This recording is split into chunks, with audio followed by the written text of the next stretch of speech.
Dear Papa Dudut, magandang araw po sa lahat ng mga nakikinig sa Barangay Love Stories. Radio station of choice ko po ang Barangay LS 97.1. Sa totoo lang ay passive listener lamang ako. Ayoko maki-interact sa mga topic na binabato ng mga papa at mama ng Barangay LS. Masaya na akong nakikinig, nakikitawa at ini-enjoy ang mga kantang pinatutugtog nila. Kaso lately ay naramdaman ko na kailangan kong sumulat sa BLS kasi meron akong nadiskubre. Ako nga pala si Alvin, 35 anyos. Gusto ko lang ibahagi sa inyo ang pagiging conscious ko sa itsura. Ang pagiging banidoso ko, ang insecurity ko. Dito iikot ang kwento nitong sulat ko.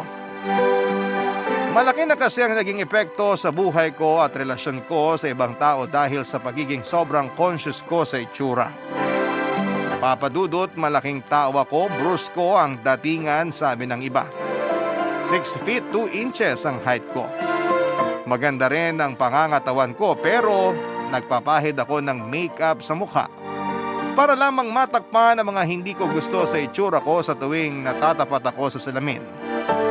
Alam kong bihira ang ganitong ganap sa isang lalaki at nakasanayan natin na kung lalaki ang gagamit ng makeup ay isa na agad siyang bakla. Uunahan ko na kayo. Hindi po ako isang bakla. Sa katunayan ay may karelasyon ako. Si Casey. Mas bata siya ng 5 taon sa akin.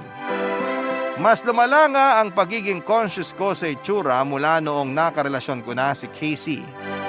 Ang ganda kasi niya. Naalala ko noong mga unang date namin ay panayang tingin ko sa salamin dahil baka may mapansin siyang blackheads o marka ng pimples sa mukha ko. Pati pagiging oily ng mukha ko ay malaking issue sa akin. Laman ako lagi ng mga derma clinic para masiguradong makinis at walang mananatiling imperfections sa mukha ko. Ayaw kong may makitang mali sa itsura ko, Papa Dudut. Ako ang pinakamalaking kritiko sa sarili ko. Hindi talaga ako kontento sa itsura ko at lagi kong tinatapalan ng makeup o anumang serbisyo sa mga derma clinic ang mukha ko. Marami nang nakapansin noon sa akin, lalo na si Casey. Ayokong pinupuna ako sa ginagawa ko sa itsura ko, red flag yon sa akin. Nagagalit ako kasi mas lalo lamang akong nagagalit sa itsura ko sa tuwing may pumapansin. Noong minsan magkasama kami ni Casey, wala siyang preno sa pagpuna sa napapansin niyang ginagawa ko sa itsura ko. Sa una, Papa Dudut, ay nagpigil naman ako. Kaya lang ay may hangganan ng pasensya ko sa mga taong walang ibang ginawa kundi ang pansinin ang pag-make up ko.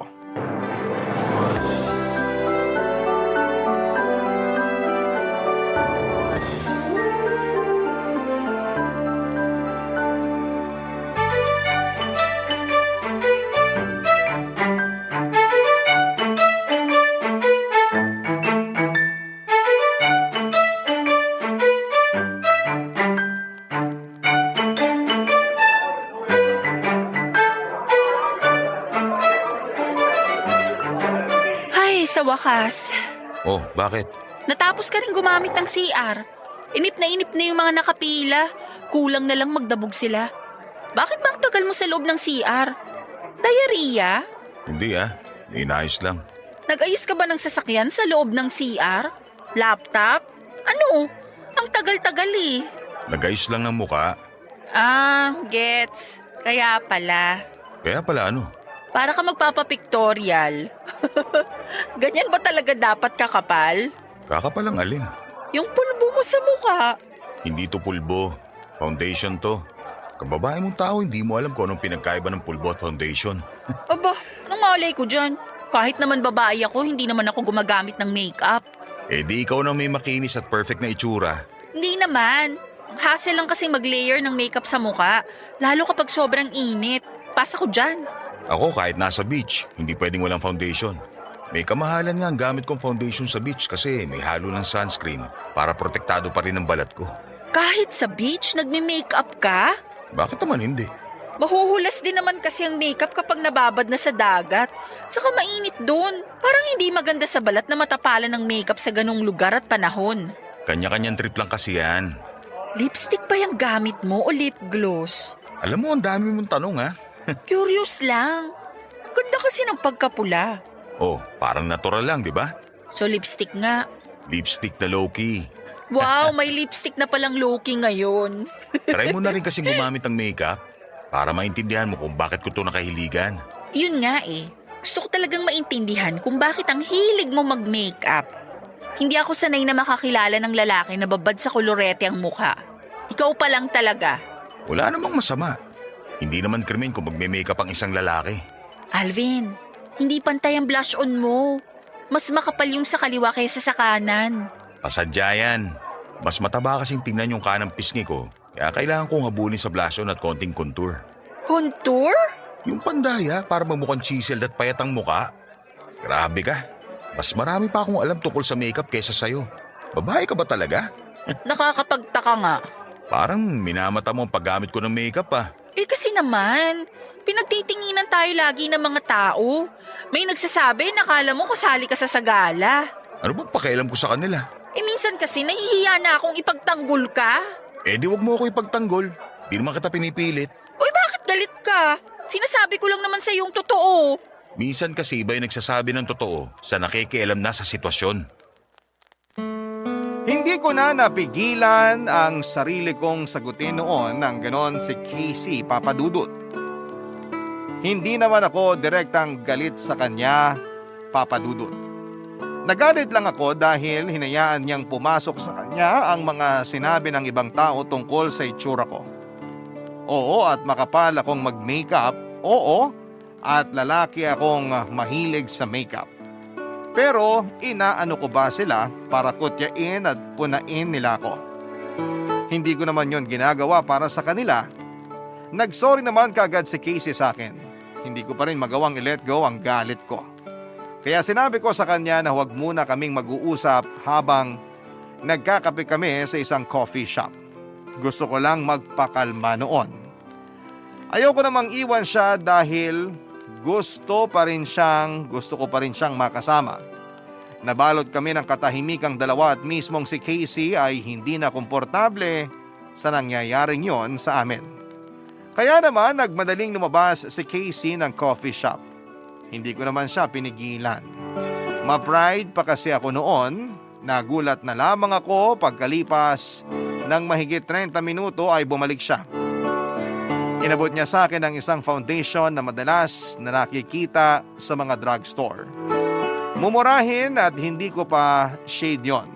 Yun daw ang paraan niya para mag-sorry sa akin at na-touch naman ako dahil kahit alam kong hindi ko magagamit ang foundation na binili niya ay tinanggap ko pa rin dahil sa effort niya. Wala talagang alam sa mga make-up si Casey.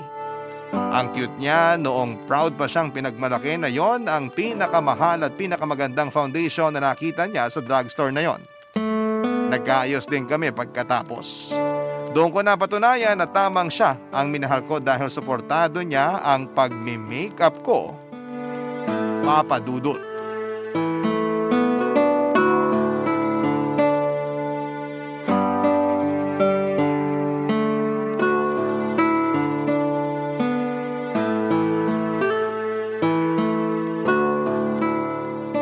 Anong oras ang laban mo sa basketball mamaya? 7 PM pa naman. May oras pa tayo para mag-cuddle.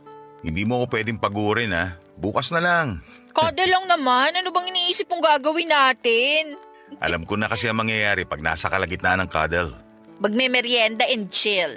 Ako, kilala na kita. Teka, at magre-retouch lang ako. Okay pa naman ang makeup mo ah. Huwag mo nang dagdagan. Nahulas kasi kanina nung kinuha ko yung parcel sa gate. Ang tagal nung rider na picturean yung parcel ko. Ang init. Hindi naman pansin na nahulas. Ayos pa nga oh, parang hindi nagalaw. Ano bang hindi nagalaw? Sumiksik na kaya yung foundation ko sa gilid ng ilong ko. Ay oo nga.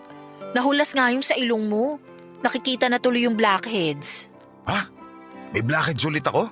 Nagpa-facial ka naman kahapon, di ba? Yun nga eh. Bakit lumitaw ulit? Siguro dala ng pressure sa laro mo sa basketball mamaya. Baka nga. Sige na, tapalan mo na ng makeup. Baka yan pa ang makasira sa laro mo mamaya. Ikaw pa naman yung star player ninyo. Buti nakita mo kaagad. Ay, kakasya pa kaya tong foundation ko hanggang Game 7? Tipirin mo na. O kaya pwede tayong dumaan ngayon kung saan mo binibili yung foundation mo. Malayo kasi yun. Magkakadel pa naman tayo ngayon. Reschedule mo na lang yung cuddle natin. Mas importante ang foundation mo. Baka mawala ka sa focus niyan. Lalo kapag mapapadikit sa iyo yung mga kalaban mo. Gusto ko tong pagiging supportive mo sa pagme-makeup ko, ha? Thank you. Natuto na ako nung nagtampo ka sa akin dahil binash ko yung pagme-makeup mo. Okay na yun. Gusto ko nga sabihin mo sa akin kapag nahuhulas na ang makeup ko o kapag may lumilitaw na blackhead sa ilong ko. Pero Alvin, Ano yun? lagi ka ba talagang nagme-makeup pag may laro ka ng basketball? Oo naman. Hindi pwedeng hindi. Kumusta naman yung mga ka-team mo sa pagme-makeup mo? O kaya yung mga kalaban nyo? Siyempre, nanunukso yung mga nakakalaban namin. Pero paraan lang naman nila yun para mawala ako sa focus. Nung tumagal, wala na akong pakialam. Hindi ba talaga nakaka-apekto yung makeup mo sa kanila? Nakaka-apekto. Pero maganda nga yun kasi hindi sila dumidikit sa akin. Paano ba naman? Kumakapit yung lipstick at foundation ko sa jersey nila. Yun ang ayaw nila mangyari. Mapapahamak sila sa mga girlfriend nila. Hindi ba awkward tignan ng makeup mo kapag nahulas dahil sa matinding pawis? Kasi syempre galaw ka ng galaw. Mainit din sa court. Iba kasi ang ginagamit kong makeup tuwing lalaro sa basketball. Waterproof lahat. Kaya hindi kagad nahuhulas kahit matindi na ang bakbakan. Ah, ang galing. Waterproof. Parang hindi ka naman bilib talaga sa waterproof na makeup ko. Siguro naninibago lang talaga ako sa hilig mo sa makeup. Hayaan mo na. Masasanay din ako. 5 buwan pa lang naman ang relasyon natin. May time pa para mag-adjust. Pasensya na kung ito ang inabutan mo sa akin, ha. Bago ka pa man dumating sa buhay ko, ganito na talaga ako. Ah, okay lang yun. Kasama sa package mo yung pagme-makeup mo, kaya tatanggapin ko yan. Basta wait mo lang ako makapag-adjust ha. Niyakap ko si Casey bilang pasasalamat sa pagsubok niyang pagtanggap sa akin. Hindi naman kasi biro ang ginagawa niyang pag-a-adjust. Hindi ko naman siya pwedeng madaliin at pilitin, Papa Dudut. Unti-unti, yun naman ang sinabi ko sa kanya. Alam kong hindi siya komportable minsan o madalas kapag may laban ako sa basketball at naka-makeup ako. Lalo kapag napapansin niyang pinagtitinginan at kinakantsawan ako ng palihim ng mga nakakakita sa akin. Gustuhin man niya akong ipagtanggol ay alam kong hindi niya magawa dahil baka mas lalo lang akong mapahiya. Na-appreciate ko naman yon, Papa Dudut, sa kanya. Kung pwede ko lang sanang ikwento sa kanya ang lahat, pero hindi ko pa magawa. Mahina pa akong balikan ang nakaraan ko. Basta ang alam ko, nasa elementarya pa lamang noong nagsimula akong magpahid ng pulbo sa mukha ko. Tanda ko noon, grade 5 ako nang tuksuhin ang mga kaklase ko na mukha raw magaspang at hindi nahihilamusan ang mukha ko. Dinamdam ko yon, Papa Dudut. Kaya naman nagpasimple akong pumasok sa kwarto ng tita kong nagpalaki sa akin. Gamit ang panyo ko ay kumuha ko ng pulbo sa tukador niya. Binuhos ko yon sa panyo ko at yon ang ginamit ko sa tuwing nasa klase ako.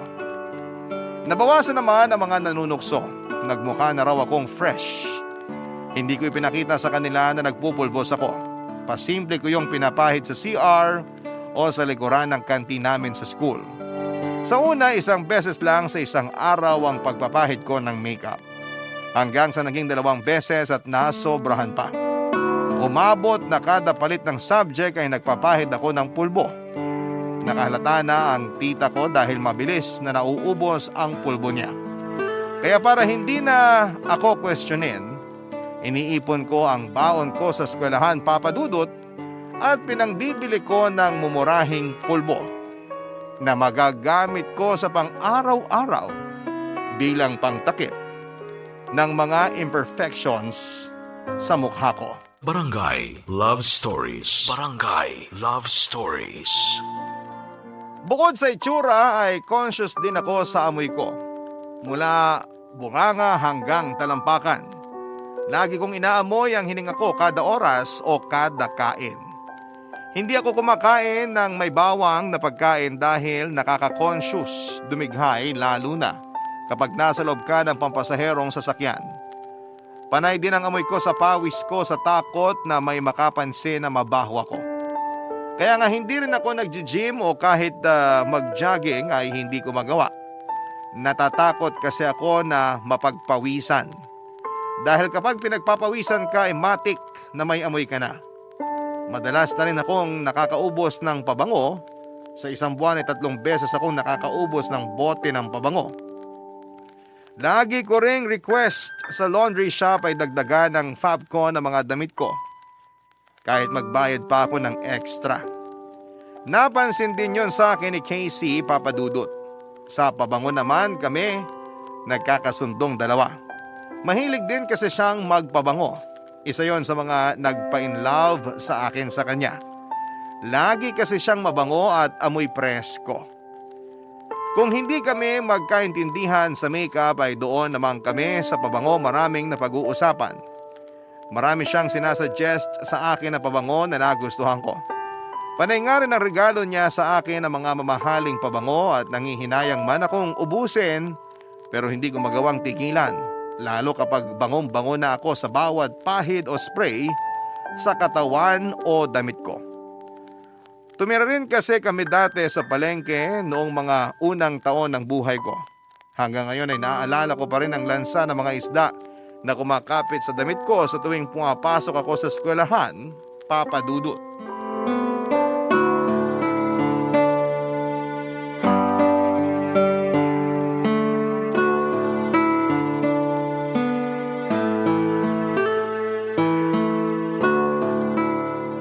Samahan mo kung bumili ng makeup sa Sabado ha.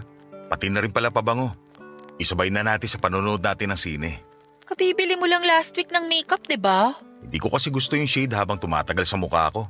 Nagkukulay gray. Ewan ko ba. Acidic siguro ako. Ganon daw kasi yun. Sayang naman yun. Mahal pa naman ang bili mo ron. Hayaan mo na. Idodonate ko na lang sa punerarya. Ganon kasi ang ginagawa ko kapag hindi ko trip yung nabili kong makeup. May plus points ako sa langit dahil sa mga donation ko makeup sa mga patay. Maganda yan. Para hindi puro expired na makeup yung pinapagamit sa mga patay. Kawawa naman sila.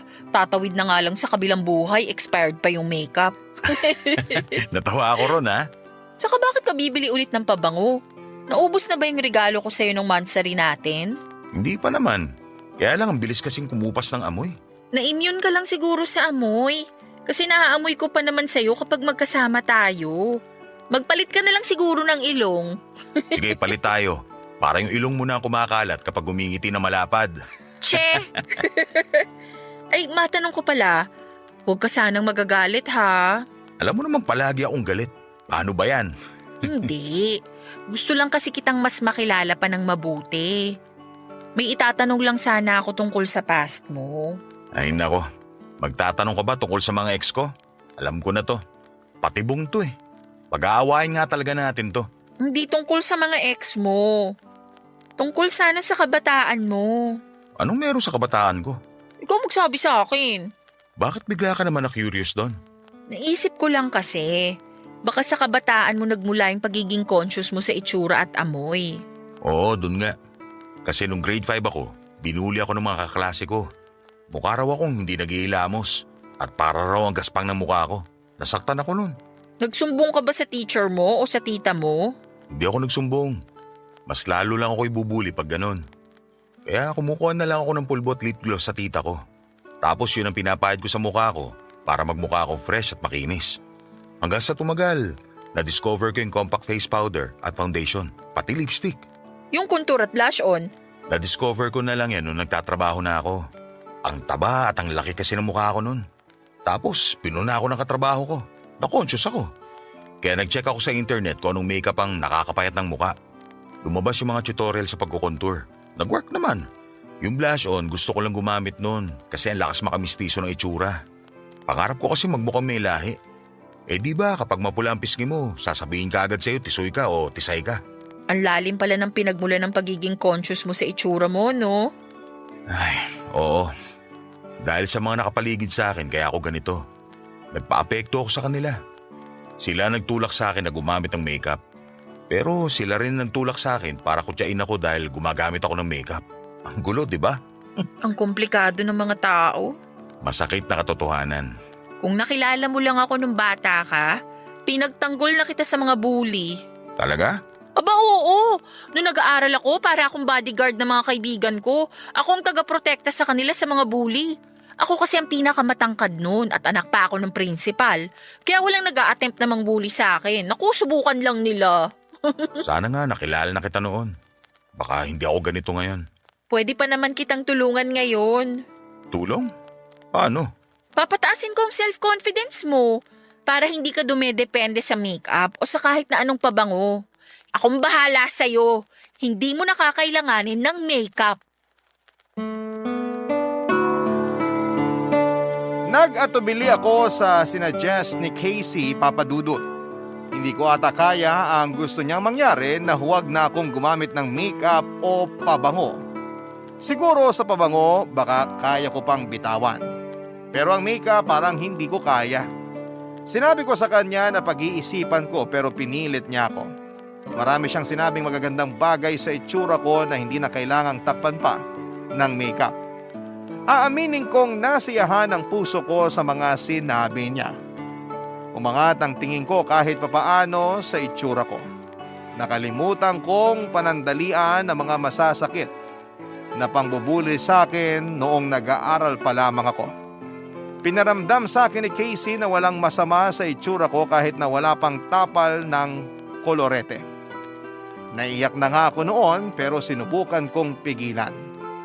Nakumbinsin na nga ako ni Casey na huwag gumamit ng make-up Papadudut. Nag-start lang kami noong wala kaming pasok sa trabaho. Dahan-dahan lang. Habang nakastay kami sa kondo niya ay hindi niya ako pinag-makeup o pinaggamit ng pabango.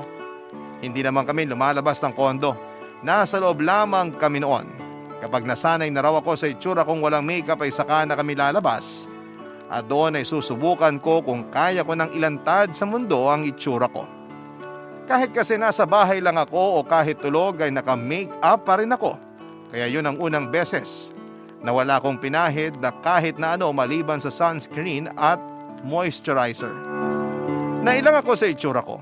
Hindi ko halos matignan ang mukha ko sa salamin pero panay naman ang papuri ni Casey Papadudut. Hindi ko alam kung totoo yun o sinasabi lamang niya para makampante na ako.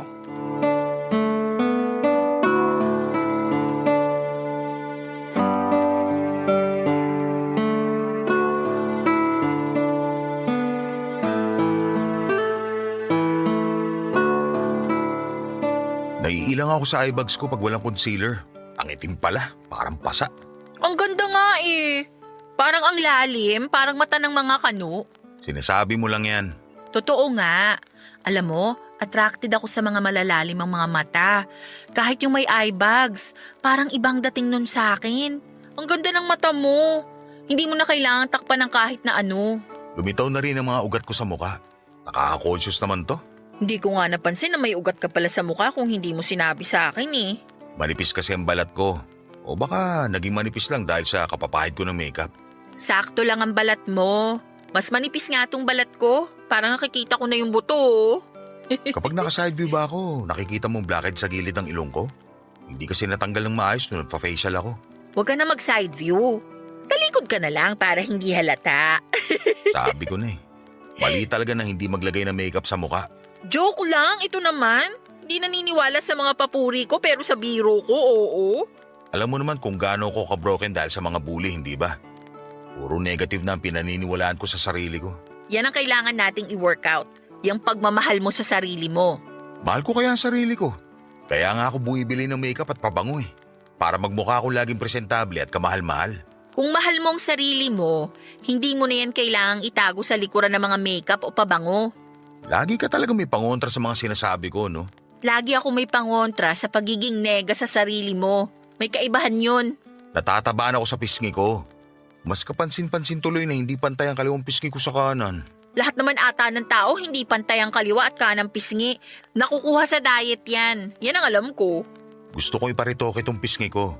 Ipapabawas ko ang taba at ilalagay ko sa balakang yung matatanggal na taba. Ha? Kung ano-anong naiisip iniisip mo, ayos naman. Huwag mo nang galawin yung itsura at balakang mo. Para ako nakaubad sa pinagawa mo sa akin. Oy, gusto ko yung nakahubad ka. Seryoso ako. Hindi ako komportable. Paano bang hindi ka komportable na nakahubad? Gustong gusto mo ang nakahubad sa harapan ko. Ayaw mo pa rin ako seryosohin. Ikaw naman kasi tong hindi sumiseryoso sa ginagawa natin. Gusto kitang tulungan, Alvin. Gusto kong mabawi mo yung pagmamahal mo sa sarili mo. Yung hindi ka didepende sa makeup o pabango. Masaya naman ako kasi gumagamit ako nun. Bakit mo ba ako pinipigilan? Kasi hindi mo naman kailangan. Paano kung sabihin ko sa'yo na yun na nagpapasaya sa akin? Ako? Hindi ba ako nakakatulong para mapasaya ka? Mas masaya ako sa makeup kaysa makasama ka. Hoy, bawiin mo yung sinabi mo. Ayoko. Ayoko bawiin. Isa pang pagkakataon. Bawiin mo yung sinabi mo. Maghiwalay na tayo. Nabigla si Casey sa pakikipaghiwalay ko. Kahit ako ay nabigla. Hindi ko naman kayang iwan si Casey dahil mahal na mahal ko siya. Siya lang ang pinakamagandang nangyari sa buhay ko pero ewan ko ba. Noong time na yon ay naguluhan na ako sa mga biglang pangyayari. Naguluhan ako sa mga pinipilit niyang gawin ko. Hindi naman buo ang puso ko na talikuran ng pagmi-makeup at pagpapabango. Pero pinipilit niya ako. Kahit alam kong maganda naman ang intensyon niya pero nabigla ako, Papa Dudut. Sinunod ko siya noong una dahil ayokong madismaya siya sa akin at mapagmulan niyo ng away. Pero natuliro ako sa mga papuri niya. Hindi ko alam kung bakit at hindi ko kayang tanggapin ang mga papuri niya sa akin. Sa tuwing pinupuri niya ako ay laging may sumisiksik sa utak ko na negatibo. Laging mali ang tingin ko sa mga sinasabi niya. Nakipagtalo siya sa akin at pinamukha niya sa akin na ginawa lang niya ang dapat para maibalik ko ang tiwala sa sarili ko na tinanggal ng ibang tao. Ayoko na siyang pakinggan. Naging firm na ako sa desisyon kong hiwalayan siya. Kahit na mahal ko siya. Kinausap pa niya ako at pinilit na ayusin namin yon, pero nagayos na ako ng gamit ko at naghanda na ako para umalis sa kondo niya. Bago ko umalis ay nagpahid na akong muli ng makeup. Kinapalang ko lalo para gumanti kay Casey. Binuhos ko na rin ang pabango sa katawan ko hanggang sa dalang bag ko. Ganon ako nainis kay Casey. Pagkalabas ko ng kondo ay nagmadali akong pumara ng taxi, Papa Dudut. Bago ko makasakay ay napansin ko ang mga mapanghusgang tingin sa akin ng mga tao. Alam kong ang make-up sa mukha ko ang hinuhusgahan nila. Parang gusto ko tuloy magpasaklolo kay Casey. Akmang babalik na sana ako sa kondo niya nang biglang may humintong taxi. Sumakay ako doon at buong biyahe ay wala akong ibang naramdaman kundi ang mapanghusgang tingin ng driver sa akin. Barangay Love Stories. Barangay Love Stories.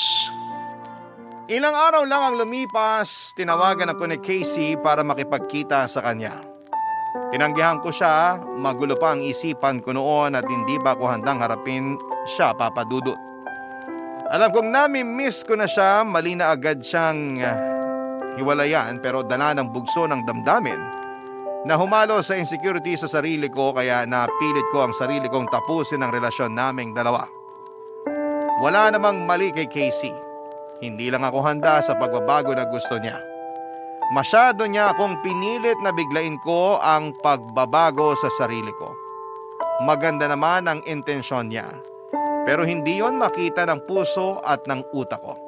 Sinabi ko sa kanya na kailangan ko ng oras para makapag-isip-isip. Pinagbigyan naman niya ako, Papa Dudut, pero makalipas lamang ang isang linggo ay pinilit niya ulit ako. Pinaliwanag ko sa kanya na hindi ko pa siya kayang harapin. Alam kong para sa inyo ay mababaw lang ang mga pangyayaring ito. Pero malaki kasi ang sugat ko. Nadali yon ni Casey nang pilitin niya akong magbago at umahon. Mas lalo lang lumalim ang sugat at mas lalo ko lamang tuloy gustong talikuran yon. Mas lalo akong nahirapan nang maging aware ako sa sarili ko at sa mga sugat ko. Sana pala hindi na lamang inungkat yon ni Casey. Sana hindi na lamang ako pumayag na ungkatin niya yon. Hanggang sa isang araw, dala ng kagustuhan ni Casey na magkaayos kami, pinuntahan niya ako sa bahay nang walang pasabi. Nabigla na naman ako sa ginawa niya. Lumakas ang kabog ng dibdib ko at naalala kong muli ang mga trauma ko na inuungkat ni Casey. Nagmakaawa siya sa akin na kausapin ko siya, Papa Dudut. Ilang ulit yon at nakakarindi.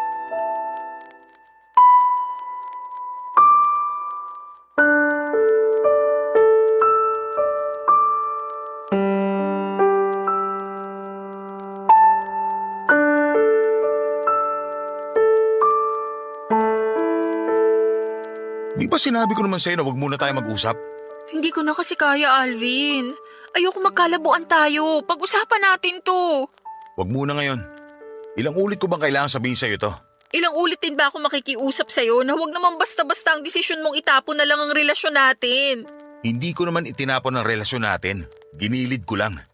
Kasi hindi ko kayang harapin ang sabay-sabay ang lahat ng gusto mong gawin ko sa sarili ko. Gusto ko lang namang makatulong. Pero nakasama ka sa ginawa mong tulong. Kaya nga nagsusorry ako. Mali na pinilit kita sa pagbabago lalo't alam ko na hindi ka pa handa. Pwede namang wag mo nang ituloy yung napag-usapan natin. Ituloy mo na lang ulit yung paggamit ng makeup at pabango. Susuportahan kita. Sinasabi mo lang yan. Tapos sa susunod, kapag napapansin mong napapakapal na naman ang makeup ko, mag-iisip ka na naman ng pagmamanipula para tigilan ko ng pagme-makeup. Ganun naman lagi. Akala mo ba hindi ko napapansin? Hindi ko na yun gagawin. Promise. Kausapin mo lang ako ng maayos para sa relasyon natin. Titigil na ako. Kailangan ko lang ng oras para sa sarili ko. Bakit ba hindi mo yun maibigay sa akin? Alvin, please. Umuwi ka na, Casey. Umuwi ka na. May kailangan pa akong asikasuhin sa trabaho. Aalis na ako. Alvin! Alvin! Huwag mo akong iwan dito!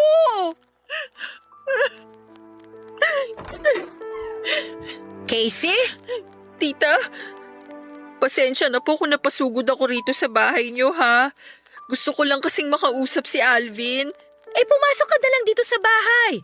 Halika. Pero si Alvin po, umalis na. Magpakalma ka na lang muna rito sa bahay. Halika na. Hindi pwedeng makita sa labas na namumugtuy ang mga mata mo sa kaiiyak. Halika na. Sige po.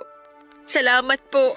Ay, kanina ko pa kayo naririnig na nagtatalo ni Alvin sa labas. Ano ba kasi ang nangyari? May di lang po kami na pagkasunduan. Kaya nakipaghiwalay siya sa akin. Ha? Siya pa talagang may ganang makipaghiwalay sa'yo? Kasalanan ko naman po. Ay, hindi ako naniniwala riyan. Si Alvin ang gusto kong sisihin. Huwag ka mag-alala. Kakampi mo ako. Hindi pa naman po ninyo alam ang totoong nangyari sa amin. Naku, hindi mo na kailangan magkwento. Alam kong si Alvin ang mali. Siya naman talaga lagi eh. Naku, hindi po. Tsaka ang lakas naman ng loob niya makipaghiwalay sa'yo. Sa ganda mong yan at sa itsura niyang yon. Naku lang talaga ha? Ano pong ibig niyong sabihin na itsura niya? Nakita mo naman siguro kapag wala siyang kolerete sa mukha, hindi ba? Naku, patawarin ng langit, pero napakahirap tingnan. Abay, noong una ngang ipinakilala ka niya sa akin, nagtaka ko kung bakit mo pinatulan yung pamangkin ko eh. Wala mo ba yung mga mata mo? Hindi naman po. May trauma ka ba sa mga gwapo? Wala naman po. Bakit pinili mo si Alvin? Tingnan mo nga't kahit na naka-makeup na, hindi pa rin maayos tingnan ng itsura. Ay, sabi ko nga sa kanya dati, kahit siguro magparitoke siya ng muka, hindi pa rin siya matutuwa kapag humarap na siya sa salamin. Mabait naman po si Alvin. Ay naku, Ining! Itsurang pinag-uusapan natin dito. Huwag mong ilihis. Tita, pwede na po ba akong umalis? Bakit naman nagmamadali ka? Pwede pa naman tayong magkwentuhan. Gusto mo ba, ikwento ko sa'yo kung paano niya ako pinagnanakawan ng lip gloss at pulbo nung bata pa siya? Abay, akala niya siguro magmimilagro ang mga yon kapag ginamit sa mukha niya. Lumaki ako sa poder ng tiyahin ko. Isa siyang matandang dalaga. Sa ngayon ay 60 years old na siya. Malaki ang naging utang na loob ko sa tiyahin ko noong nang ibang bansa at hindi na bumalik ang nanay ko. Siya ang nag-aruga sa akin at nagpaaral. Hindi ko rin kasi nakilala ang tatay ko, kaya walang ibang mapag-iwanan sa akin kundi ang tiyahin ko. Matalas ang dila ng tita ko. Naranasan ko na ata sa kanya lahat ng mga masasakit na salita. Sabi niya yon ang magpapatibay sa akin sa pagtanda ko. Pinaniwalaan ko yon. Sa kanya ko unang nahalata na hindi pala ako gwapo. Hindi pala kaaya-aya ang itsura ko. At pinatunayan yon ng mga naging kamag-aral ko noong grade 5 ako. Mas lalong dinikdik din sa akin ang katotohanan na tagilid ang itsura ko noong nasa high school na ako. At mas lalong nanliit sa itsura ko dahil sa kaliwat kanang pangpupuna. Hindi lang ng mga kamag-aral ko kundi pati na rin ang mga teachers ko. Sa klase kapag may role play o di naman kaya ay may stage play sa buong eskwelahan, ako lagi ang naatasang maging kontrabida o drogista. Lahat ng negatibong karakter ay inako ko dahil yon daw ang bagay sa itsura ko. Ako rin ang madalas natampulan ng tukso at ginagawang biro sa klase. Hindi lang pala sa klase kundi pati na rin sa tuwing may okasyon sa bahay o sa probinsya namin. Tsahin ko lagi ang nangunguna para laitin ang itsura ko. Nakikitawa pa ako noon dahil nakikitang masaya naman sila at napapansin ko na yon ang paraan para mapansin nila ako. Ang hindi ko alam na malaki pala ang epekto noon sa pagtanda ko at sa mga desisyon ko para sa sarili ko. Naawa ko sa sarili ko at hindi ko deserve na mapaglaruan dahil lang sa itsura kong hindi nila tanggap. Papa Dudut.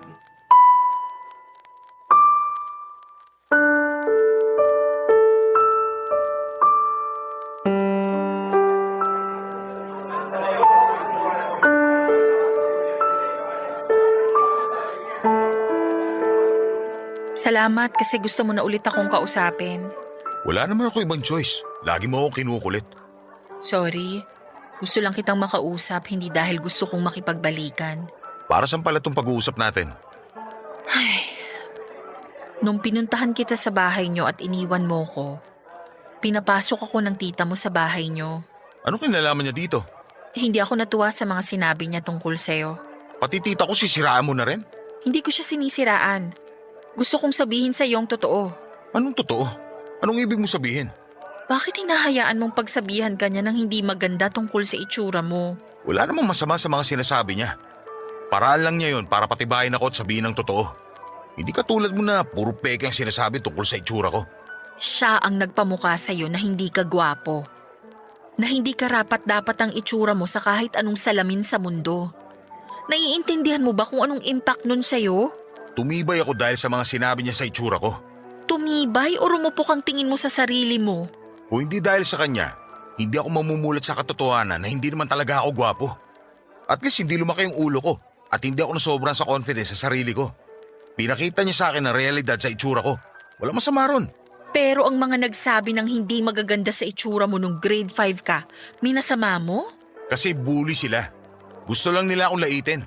Hindi mo ba nakikitang parehas lang ang mga bully na yon sa tita mo? Magkaiba sila ng intensyon. Magandang intensyon ni tita. Kahit kailan hindi naging magandang intensyon ng mga taong namumuna sa itsura ng kapwa. Hindi mo kasi maintindihan. Sinasabi lang ni tita na pangit ako para hindi ako yumabang.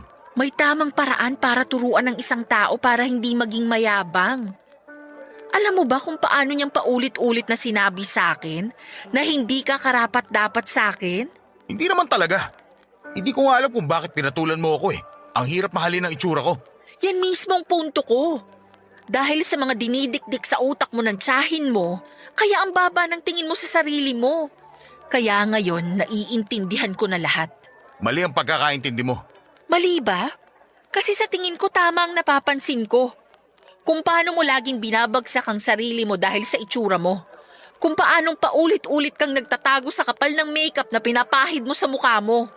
Lahat yan dahil naniniwala ka sa mga sinasabi ng tita mo. Wala siyang ibang gustong mangyari kundi mapabuti ako. Siya ang nagpalaki sa akin. Minahal niya ako bilang sarili niyang anak. Kaya huwag ka na magsalita ng ganyan sa kanya. Tingnan mo nga kung gaano kalalim ang sugat na ginawa niya sa'yo. Ni hindi mo na makita ang mali sa ginagawa niya. Kasi wala naman talagang mali. Wala naman talagang issue. Ikaw lang to nagpapalaki ng lahat. Ayos naman na kasi. Tanggap ko naman ang sinasabi niya na kumakapit lang ako sa makeup para magmukhang tao. Alvin! Tanggap ko naman na masasayang lang ang pera ko kapag nagparitoke ako. Kasi sabi niya, wala rin naman magiging pagbabago. Kaya tanggapin ko na lang na pangit ako. Mas madali yun. Mas madali yun, di ba? Alvin, hindi! Nasaktan ako nung pinagkakalat niya na ninakaw ko rin yung lip gloss niya. Pati yung nakatago niyang pulbo noon. Mali ko naman yun. Kasi pinipilit ko magmukhang gwapo kahit hindi naman pwede. Tama naman siya eh. Wala nang pag-asa tong mukha ko. Hindi totoo yan! Napatawad ko naman siya sa lahat ng mga sinabi niya tungkol sa itsura ko.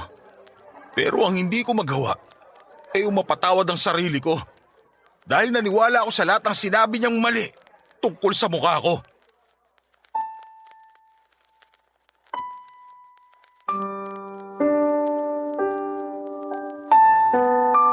Isa-isa kong binalikan lahat ng mga pangungot niya ng tiyahin ko sa itsura at sa amoy ko. Nanikip ang dibdib ko habang inaalala ang mga masasakit na panlalait niya sa akin, Papa Dudut.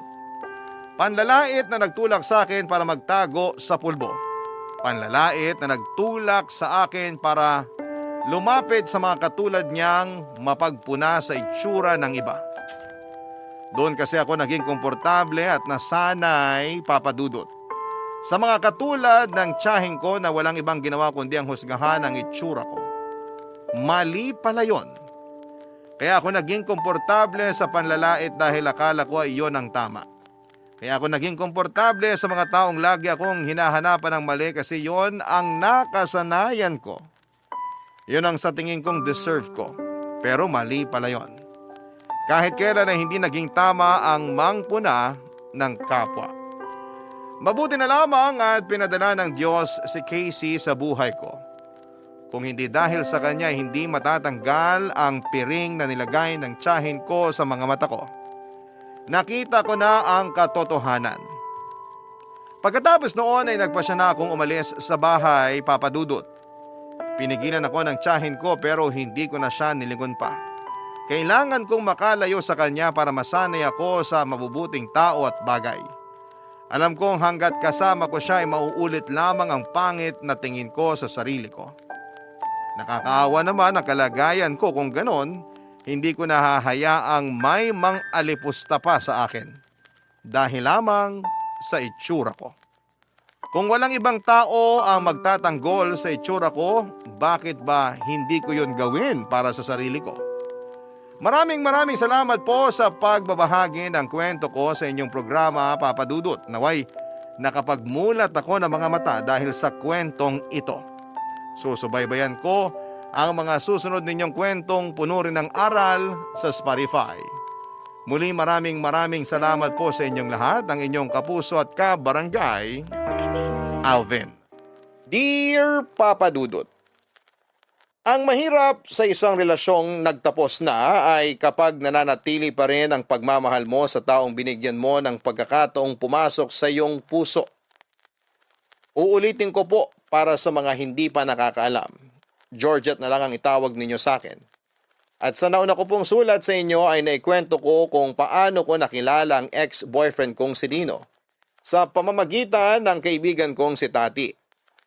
Perfect boyfriend na sanang may tuturing si Lino kung hindi lang dahil sa dala-dala nitong family issues na siyang unti-unting sumira sa pagsasama naming dalawa. Para itong anay na sinira ang matibay naming relasyon. Sa huli pagkatapos ng halos 9 na buwang pagsasama, mas pinaboran ko ang peace of mind ko at nakipaghiwalay ako kay Lino kahit na alam ko sa sarili kong siya pa rin talaga ang itinitibok ng puso ko. Pagkatapos ng breakup ay nag-delete agad si Lino ng social media. After all, ako ang dahilan kung bakit nagdesisyon siya na gumawa ng mga account. Pero dahil wala na kami ay wala na rin siyang rason para gumamit ng SOCMED. At kahit nasaktan ay never akong nag-vent o nagpasaring sa Facebook, kaya naman hindi aware ang pamilya at mga kaibigan namin sa nangyari.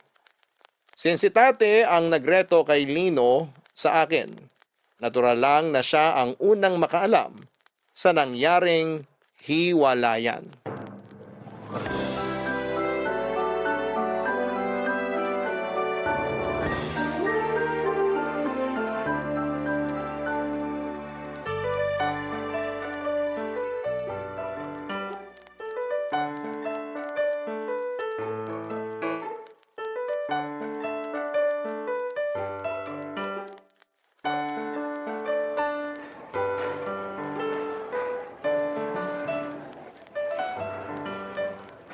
Uy, saan mo nakuha yung sandwich? Wala namang ganyan dito sa kantin ah.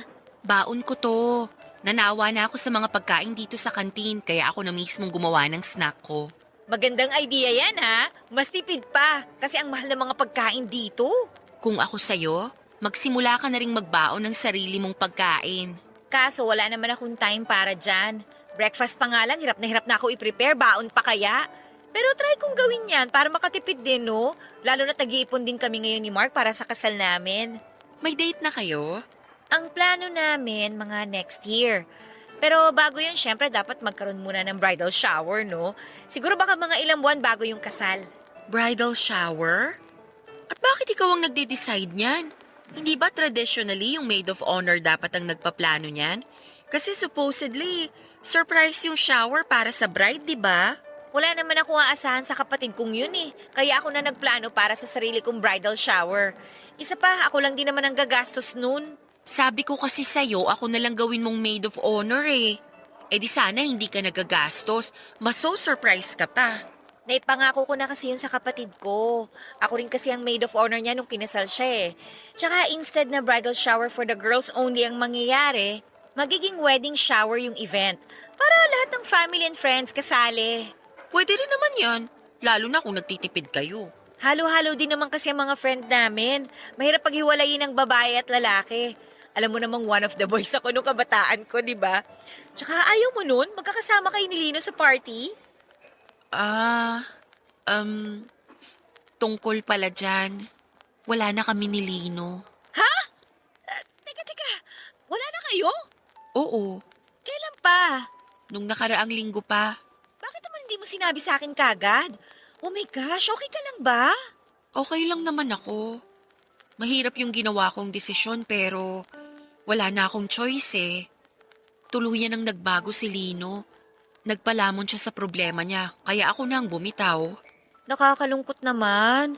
Kala ko talaga tuluyan na siya nagbago eh. I mean, ibang-iba na siya ngayon eh. Hindi na siya katulad nung college pa lang kami. Kahit kasi gaano pa kaganda yung ugali ni Lino, nasasapawan yun ng mga problema niya sa pamilya eh. Hindi niya kayang kontrolin yung nararamdaman niya. Normal na Lino siya kapag walang alak. Yun yung Lino na minahal ko. Pero kapag nakainom na, nag-iiba na siya. Lumalabas na yung mga nakatagong emosyon niya. Nakakagawa na siya ng mga bagay na hindi ko inaasahan na kaya pala niyang gawin. I'm sorry ha. Ako may kasalanan nito eh. Dapat pala hindi ko na lang siya pinakilala sa'yo. Wala kang kasalanan. Hindi mo naman alam kung ano pinagdadaanan ng mga tao sa paligid mo. Masaya naman ako na nakilala ko si Lino. Kahit papano, na-enjoy ko yung company niya. Sana nga lang, ma-resolve niya na yung problema niya sa papa niya. Kapag ba naayos na niya yung issue niya sa papa niya, may chance pa ba na magkabalikan kayo? Hindi ko alam. Kung ako yung tatanungin, gusto ko sana. Pero sa ginawa ko, yung iniwan ko siya sa kalagitnaan ng laban niya, kung kailan lugmok siya, sa tingin ko hindi na kami magkakabalikan ulit. Tinalikuran ko siya eh. May intindihan naman niya siguro yun. Ako, naintindihan kita kung bakit mo yun nagawa kasi paulit-ulit na nangyayari sa'yo yung mga ganong bagay eh. Wala ka nang ibang natanggap mula sa mga naging boyfriend mo kundi sakit ng ulo. Nakakapagod din kasi minsan. Pero, kumusta ang estado niyong dalawa?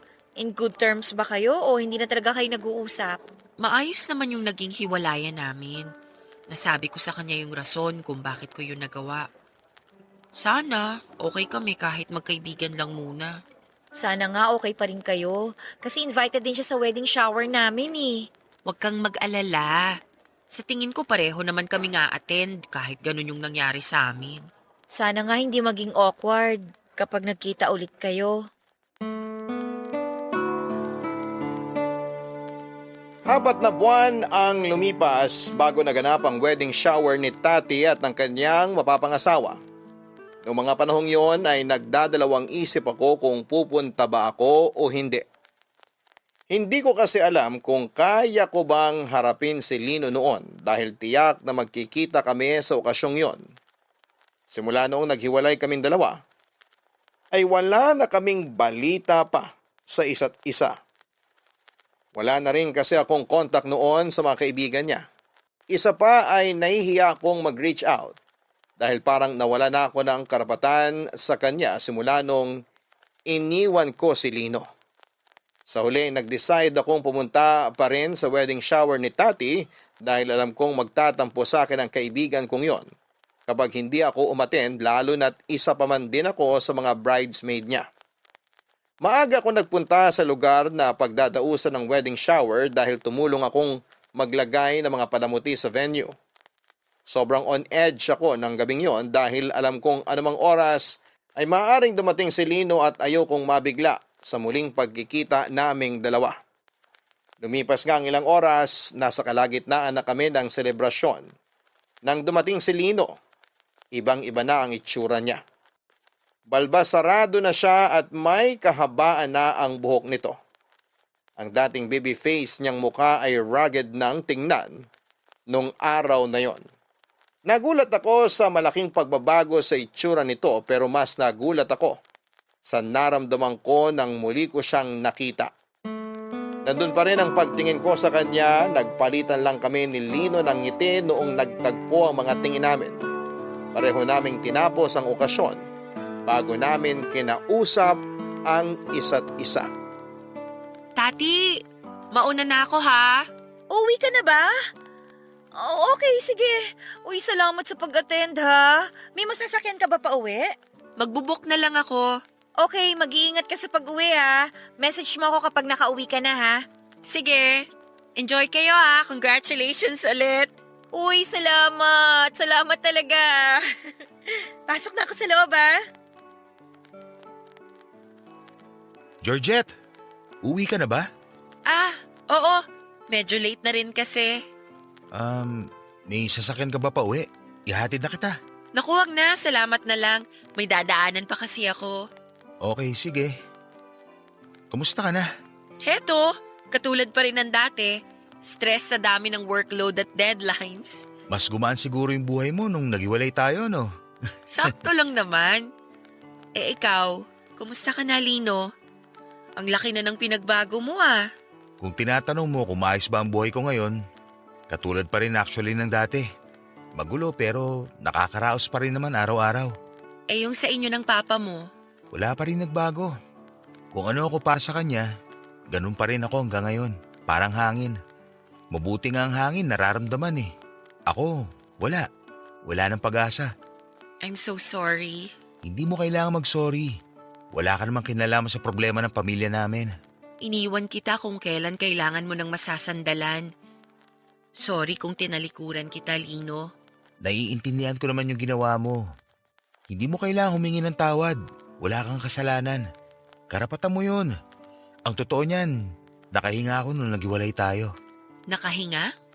Sa paanong paraan? Nakahinga ako kasi alam kong hindi ka na mahihirapan dahil sa akin. Nakahinga ako kasi hindi ka na madadamay pa sa gulo ng pamilya namin. Ikaw na nga yung sinaktan ko pero hanggang sa huli, kapakanan ko pa rin ang iniisip mo. Dahil nga katulad ng pangako ko sa'yo, hindi ako magiging katulad ng mga ex-boyfriend mo. Yun nga lang, sa hiwalayan lang din pala mauwi yung relasyon natin. Sorry kung hindi ko yun napanindigan. Siguro, sign din yon na pareho tayong hindi handa para sa relasyong inaasahan natin. Pero aaminin ko, na-miss kita. Ako rin, na-miss kita. Minsan, binabalikan ko yung mga masasayang araw na magkasama tayo. Napapaisip ako ng, what if nagstay ako? What if hindi ako bumitaw? May magbabago kaya? Sa tingin ko, wala. Walang magbabago kasi yung pakikipag-iwalay mo sa akin ang nagsilbing eye-opener sa buhay ko. Eye-opener? Paano? Narealize ko na hindi pwedeng ganito na lang ako palagi. Hindi ako makakaahon mula sa pinagdadaanan ko kung ako mismo ang nagtutulak sa sarili ko para malunod. Noong nakipag-iwalay ka sa akin, narealize ko na kailangan ko nang harapin tong problema ko. At kung sakali mang wala na talagang chance na maayos pa ang pagsasama namin ni Papa, kailangan ko nang tanggapin yun. Good luck. Dalangin ko na ano man ang maging outcome nitong pagharap mo sa problema mo, sana makayanan mo. Hindi ko naman tuluyang isinasara yung pinto ko sa'yo eh. Kapag kailangan mo ng makakausap, nandito pa rin ako para makinig. Kahit bilang kaibigan, handa kitang suportahan. Ang ibig bang sabihin nito, pwede pa rin tayo maging magkaibigan? Oo naman. Seryoso ka? Oo. Kaibigan lang muna. Salamat. Dahil friends na tayo, baka naman pwede na kitang ihatid. Walang mali siya. Sige na nga. Hatid mo na ako. Medyo mahal din pag nag-book ako pa uwi eh. Tara, doon ako banda nakapark. Papadudot, hindi ko inaasahan na magiging maganda ang araw na yon para sa akin. Akala ko noon ay mauwi sa awkwardness ang muling pagkikita namin ni Lino, pero kabaliktaran nito ang nangyari. Sobrang nag-enjoy ako sa party na nangyari dahil kay Lino. Napainom nga ako ng wine nang wala sa oras. At for the first time ay nakasalo ko si Lino sa inuman. Kaliwa sa inaasahan ko ay nakontrol naman ni Lino ang alkohol na iniinom nito. Nagulat nga ako dahil maaga siyang tumigil sa pag-inom. Hindi siya nagwala o nakipag-away na ayon sa mga kaibigan niya ay bago lang sa kanya. Hindi ko alam kung dahil ba nandun ako kaya naging maayos siyang kasama sa inuman o baka naman tuluyan na talaga siyang nagbago. Kung yun man ang nangyari ay masaya ako para sa kanya, Papa Dudut. Dahil sa muling pag-uusap namin ni Lino ay nanumbalik ang koneksyon naming dalawa. Nagsimula muli kami bilang magkaibigan at aaminin ko na iba ang naging pagsasama namin ng time na yon kumpara noong magkasintahan pa kami. Naging mas open sa akin si Lino at minsan ay sa akin pa siya humihingi ng advice at nagtatanong kung ano ba ang dapat at tamang gawin kapag hindi siya makapagdesisyon. Kaibigan ang naging turing niya sa akin at naramdaman ko ang kaginhawahan nung sa wakas ay nagsimula na niya akong pagkatiwalaan. Isang bagay na hindi ko naramdaman noong boyfriend ko pa siya. Dahil sa pagiging open sa akin ni Lino ay unti-unti kong nalaman ang totoong kwento ng kanilang pamilya. Papadudot, noong naging kami ni Lino ay naka-close ko na rin ang mga kaibigan niya. Nung nalaman nila ang hiwalayan sa pagitan naming dalawa ay naging concerned din sila sa akin. Pero nung nakita nilang okay naman kami sa isa't isa, ay nanatili kaming magkaibigan kahit na may pinagdaanan kaming dalawa, ay natuwa sila. May pagkakataon nga noon na ini-invite pa ako ng mga kaibigan ni Lino na lumabas para magkape o mamasyal sa ibang lugar. Minsan ay may mga pagkakataon na tinutokso nila kami na magkabalikan na lamang dahil parang wala naman daw nagbago sa aming dalawa. Pero ang hindi nila alam ay mas naging komportable kami ni Lino sa isa't isa. Simula noong naging magkaibigan lang muna kami. Wala na kasi yung pressure ng magpa-impress sa bawat isa dahil wala na kaming romantic relationship na pinangangalagaan. Sa mga sumunod na buwan ay nakita ko ang pagbabago sa ugali ni Lino. Unti-unti siyang bumalik sa dating siya. Pero katulad ng sinabi ko, hanggat hindi naaayos ang gusot sa pagitan nilang dalawa ng kanyang ama, ay wala talagang pagbabagong mangyayari.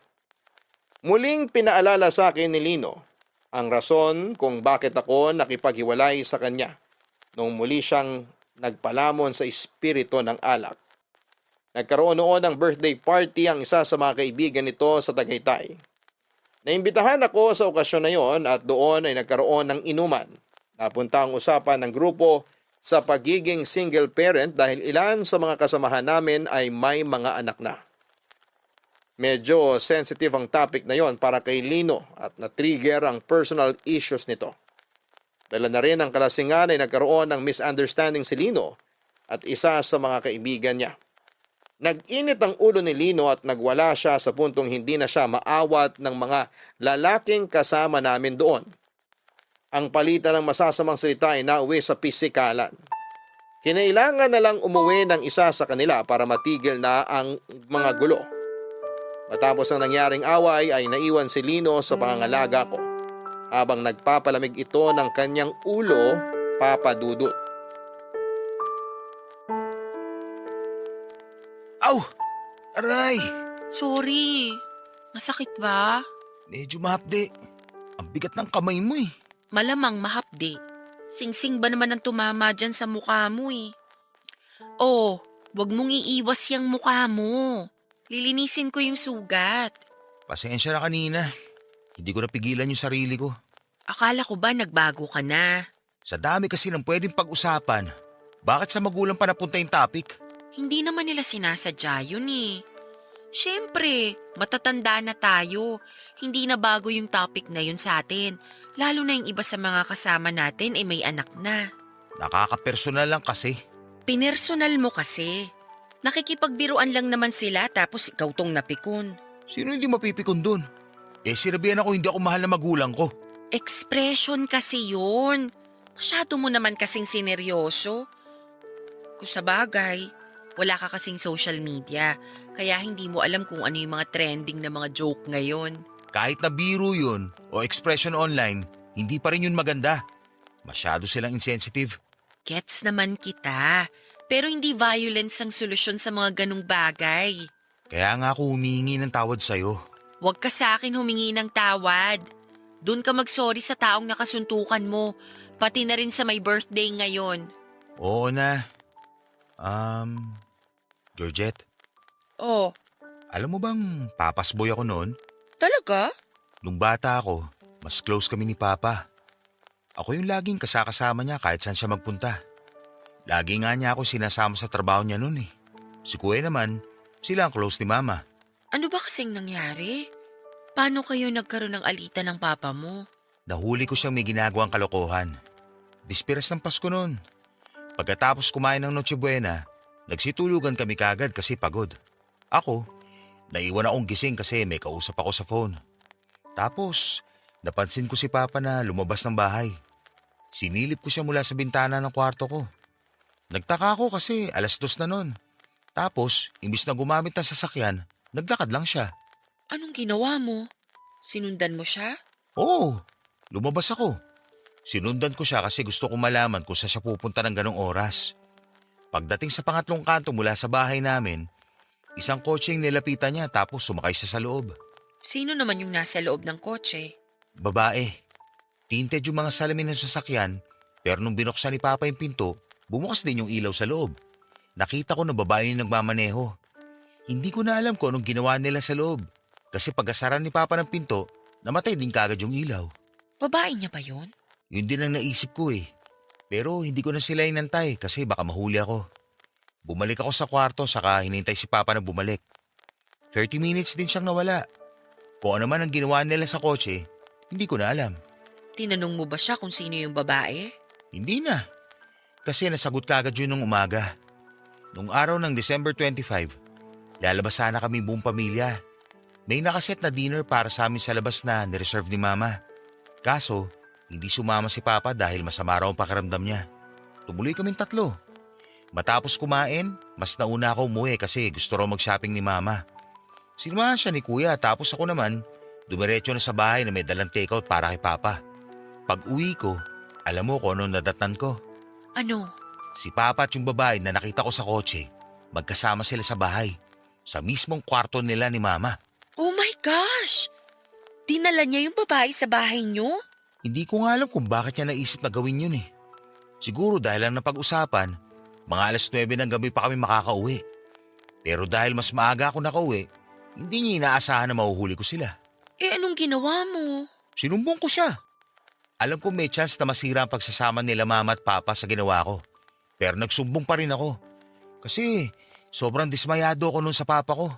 Mula nung araw na yon hanggang matapos yung buwan, bago magpalit ng taon, parang naging giyera na sa loob ng bahay. Lahat nag-aaway na. As in lahat kami na literal. January 1st, nakita na lang namin si Mama na walang buhay. Nag-suicide siya. 16 years old lang noon si Lino noong nangyari ang trahedyang yon sa pamilya nila. Simula noon ay hindi na raw bumalik sa dati ang pakikitungo sa kanya ng kanyang ama. Sinisisi siya ng tatay niya sa pagkamatay ng kanilang ilaw ng tahanan. Maging ang kuya niya ay nagkaroon din ng galit noon sa kanya. Nilayuan si Lino ng kanyang tatay at pinarusahan niya ito sa pamamagitan ng pag-iitsapwera sa kanya sa sarili niyang pamilya. Bilang isang binatang nawala ng ina, ay mahirap para kay Lino na maging ang kanyang ama ay itinakwil siya. Kaya naman naiintindihan ko na siya kung bakit sa ganong direksyon napunta ang buhay niya.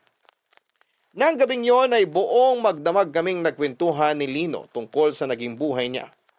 Yun ang isang bagay na hindi niya nagawa sa relasyon namin, kaya naman nagpasalamat ako sa kanya na sa wakas ay pinagkatiwalaan na niya ako. Marami akong nalaman tungkol sa naging relasyon nilang mag-ama. Matapos mamatay ang mama nito, halos 1 taon din pala noong walang kibuan sina Lino at ang papa niya. Ganon din ang kuya niya sa kanya. Hindi siya kinikibo. Si Lino kasi ang sinisisi nila sa nangyari sa kanilang ina. Pero kalaunan ay natutunan din naman siyang patawarin ang kanyang kapatid. Yun nga lang, ang kanyang papa kailanman ay hindi na siya pinatawad. Sa mga sumunod pang mga taon ay nagsimulang maikumpara si Lino sa kanyang nakatatandang kapatid. Mas lalo raw naramdaman ni Lino noon kung paano ang mag-isa sa buhay. Walang kakampi, walang masasandalan. Kaya naman noong kabataan ni Lino ay naging rebelde siya. Lagi siyang naipapatawag sa dean's office. Ilang beses siyang nasususpend dahil laging napapaaway at pumapasok sa klase ng lasing. Pero ang lahat ay nagbago nung dumating sa buhay niya si Tati na noon ko lang nalaman ay naging ex-girlfriend pala ni Lino. Oo, naging boyfriend ko nga si Lino nung college kami. Bakit hindi mo sinabi sa akin? All this time, hindi ko alam may past pala kayong dalawa. Parang hindi naman kasi kailangan sabihin yun eh. Para saan pa? Matagal nang nangyari yun, kaya hindi ko na kailangan ungkatin pa yun. Pero kahit na, magkaibigan tayo, dapat aware pa din ako dun. Sorry ha, kala ko naman kasi hindi na big deal yun eh. Hindi mo naman kailangan mag-sorry. Nagulat lang ako nung nagsabi sa akin si Lino na ikaw pala ang dahilan kung bakit pilit niyang binago ang buhay niya. Nung naging magkaibigan kami, paglipas ng mga ilang buwan, tsaka niya ako niligawan. Pareho kaming medyo pasaway nun eh, kaya parang compatible kaming dalawa. Ayun, di sinagot ko siya. Nagtagal ba kayo? Hindi, 1 buwan lang yata yung naging relasyon namin. Parang hindi mo nga matatawag na relasyon yung nangyari eh. Kaya nga hindi ko na sinabi sa'yo kasi parang wala namang saysay yung parting yun ng buhay namin. Malaki raw ang naitulong mo kay Lino nung time na yon. Ikaw lang yung naging kakampi niya nung panahong tinalikuran siya ng pamilya niya. Nakakaawa nga siya nun eh. Isipin mo, namatayan ka na ng ina. Ikaw pa yung sinisisi ng tatay at kapatid mo sa pagkawala niya. Kaya nga eh. Bigla tuloy akong naawa sa kanya. Pero bakit naman kayo naghiwalay? Bakit 1 buwan lang yung naging relasyon ninyo? Hindi kami swak eh. Compatible lang kami sa ugali noon. Pero magkaiba kami ng direksyon na tinatahak. Iba yung goal niya sa goal ko. Iba yung hilig niya sa hilig ko. Hindi talaga kami pareho ng vision sa buhay. Kaya naisip namin na maging magkaibigan na lang. Mabuti na lang kahit paano, kahit parehong bulakbol, nakapagtapos naman kami ng maayos. Paano mo naman siya nabago? Nabago? Hindi ko siya binago. Siya mismo ang gumawa nun sa sarili niya. Siguro nga ang naging role ko lang nun maging inspirasyon. Mula sa pagiging bad boy, inayos niya yung buhay niya para sa akin. Hindi ko naman siya pinilit kusa lang niyang ginawa yun. Alam mo, si Lino kasi, kahit na palaaway yun, kahit na matapang at kinatatakutan siya noon, deep inside, may mabuting loob yung taong yun Naging bato lang yung puso niya dahil sa nangyari sa kanya. Pero mabuti siyang tao. Ang problema nga lang, kahit anong pilit ang gawin niyang pagbabago, nahihila talaga siya pabalik dahil sa pagiging matigas sa kanya ng tatay niya. After college, anong nangyari sa kanya? Ayun, nagkanya-kanya na kami pagkatapos gumraduate. Sa mga sumunod na taon, wala na akong nabalitaan sa kanya Naging busy na rin naman kasi ako sa paghahanap ng trabaho noon. So paano kayong naging close ulit? Mga 3 or 4 years ago yata nung nagkita ulit kami. Alam mo, ang laki ng pinagbago niya. Sobrang successful na niya. Ibang-iba na siya compared nung college kami. Ang kwento niya sa akin, tinulungan daw siya ng kapatid niya para makahanap ng trabaho. Kaya nga nung pinakilala ko kayo sa isa't isa, akala ko naman wala nang problema. Kasi ako, nagawa ko namang alisin yung masamang ugali ko Kaya akala ko ganun din siya. Yun pala, front lang yung pagiging green flag niya. Parang ganun na nga yung nangyari. Para siyang bahay na maganda sa labas, pero sa loob sobrang gulo. Pero tama yung sinabi mo na mabuting tao si Lino. Ramdam ko yon. Ang gusto ko lang malaman, anong klaseng trauma ba kasi ang inabot niya sa tatay niya para magkaganon si Lino? Ay nako, grabe yung tatay niyang yun. Kahit siguro mamatay si Lino, walang pakialam yung tatay niya eh. Mabuti nga nandyan yung kuya niya na laging nagbabantay sa kanya. Ay, paano kaya natin siya matutulungan, no? Alam mo, suporta lang ang kaya nating ibigay sa kanya kasi siya lang mismo makakatulong sa sarili niya eh. Either tanggapin na lang niya na kahit kailan hindi na siya mamahalin ng tatay niya o magpapatuloy siya sa ginagawa niyang pagsira sa buhay niya para lang magpapansin sa sarili niyang ama. Papadudot na pagtanto ko na hindi lahat ng nakikita ng ating mga mata ay totoo. Best example na doon si Lino na sa unang tingin ay para bang napaka-successful niya sa buhay. Akalain mong nasa kanya na ang lahat pero kapag nakilala mo siya ay marami pala siyang tinatagong sugat mula sa kanyang nakaraan. Mahirap husgahan ng isang tao na ang tanging nais lang naman ay ang pagkalinga at pagkilala mula sa sarili niyang mga magulang. Nahabag ang loob ko para kay Lino at sa parehong pagkakataon ay humanga ako dahil kahit papaano ay nakaya niyang dalhin ang mga problema niya ng ilang taon. Nakonsensya din ako na sa halip na tulungan at sasamahan ko siya sa mga problema niya ay iniwan ko pa siya. Medyo selfish ako sa part na yon pero nung nalaman ko ang totoong kwento ay handa naman akong suportahan siya sa pagharap niya sa kanyang problema. Buwan ang lumipas na natiling matatag ang pagkakaibigan namin ni Lino. Parang ang walang nagbago sa samahan namin. Kung ano kami noong magkasintahan pa lamang kaming dalawa ay ganun pa rin ang turingan namin kahit na magkaibigan na lamang kami.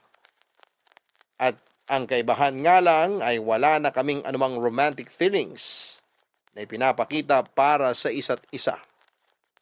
Kapag hindi nakainom ay maayos namang kasama si Lino. Sana nga ay hindi na lang naimbento ang alak nang sa ganon ay hindi lumabas ang ibang ugali nito. Masyado na kasing malala ang anger issues ni Lino na lalong natitrigger kapag nahaluan ng alak ang sistema niya. Masyado siyang sensitive sa mga bagay kapag lasing na at yon ang ikinababahala ko tuwing tumitikim ng alak si Lino. Kaya naman bilang kaibigan ay sinubukan kong gawin ang lahat para maiwasan nito ang pag-inom ng alak. To be fair ay willing naman si Lino na baguhin ang pagiging palainom niya. Yun lang ang tanging maitutulong ko sa kanya dahil wala naman akong ibang magagawa pagdating sa problema nilang mag-ama. Noong sinabihan ko siya na gusto ko siyang tulungan, at least kahit na anger management lang niya, ay nakita ko naman ang kooperasyon niya sa akin. Umiwas siya sa alak at hindi na siya noon lumalabas para magwalwal. Ang ginawa namin ay uminom na lamang kami ng kape sa labas at naging misyon na naming dalawa ang tikman ang lahat ng kape sa buong Metro Manila. Occasionally ay tumitikim pa rin naman si Lino ng alak, lalo na kapag may gatherings o okasyon. Pero kapag kasama niya ako ay nalilimitahan lamang ito at nasasabi sa akin ni Lino na ang dahilan kung bakit siya nalulong sa alak ay yun na lang daw kasi ang tanging paraan para maibsan ang tampo at sakit na nararamdaman nito sa kanyang ama. Kahit paano papadudot ay kasama ang mga kaibigan sa inuman, ay naramdaman niya ang halaga niya bilang isang tao at naiintindihan ko yon. Pero dahil kasama na niya ako, kahit papaano ay ako na ang pumawi sa lumbay na nararamdaman nito. Halos kalahating taon ding iniwasan ni Lino ang pag-inom ng alak. Unti-unti ay bumalik nga si Lino na nakilala at minahal ko. Unti-unti ay nakita ko ang pagbabago sa buhay nito. Mula sa lalaking punong-puno ng hinanakit sa buhay, ay naging masiyahin at mas open na siya sa mga tao papadudot. Kasabay noon, ay muling nanumbalik ang pagtingin ko para sa kanya. Ang naramdaman kong yon ay mas umigting pa nung sa wakas. Matapos ang mahabang panahon ay naisipan akong dalhin ni Lino sa kanilang bahay para ipakilala sa kanyang ama.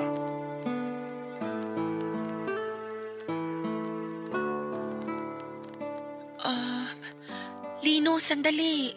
Bakit? May problema ba? Kinakabahan ako eh. Sigurado ka ba talagang gusto mo kong ipakilala sa papa mo? Oo naman. Ano ba kasing pumasok sa isip mo at bigla mo kong dinala dito sa bahay niyo? Gusto kong patunayan kay Papa na may mga tao nagmamahal sa akin.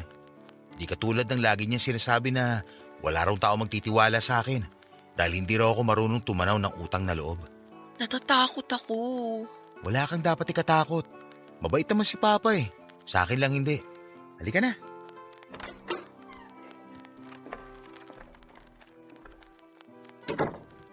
Pa? Ayun siya, halika.